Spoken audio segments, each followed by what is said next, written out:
የእግዚአብሔር የጽድቅ ተስፋ ጳውሎስ እንደሱ እያለ ስለሆነ ተስፋ የሚል ቃል ብሉይ ኪዳን ውስጥ ሳይኖር ተስፋ የሚል ቃል በመጠቀም ተስፋ ነው ስላችሁ ሚስ አታርጉት። ተስፋ ነው። ቁጥር 14 ከሕግ የሆኑትስ ወራሾች ከሆኑ እምነት ከንቱ ሆኗል። አንድ ሪዛልት። ቀጥሎ ምን ይላል? የተስፋውም ቃል ተሽሯል።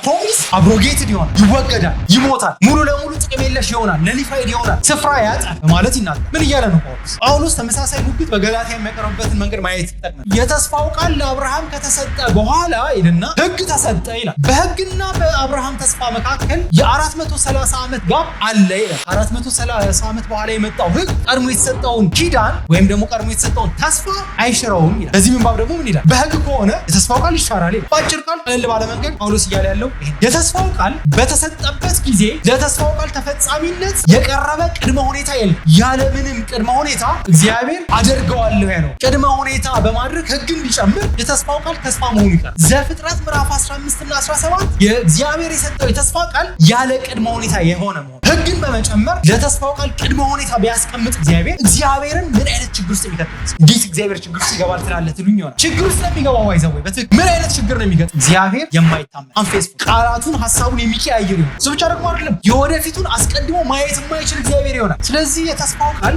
በእምነትና በእምነት ብቻ መሆን አለበት። ምክንያቱም ይህ የተስፋ ቃል ሲፈጸም እግዚአብሔር እኔ እውነተኛ አምላክ ነኝ፣ እኔ ታማኝ ነኝ የሚለውን ያው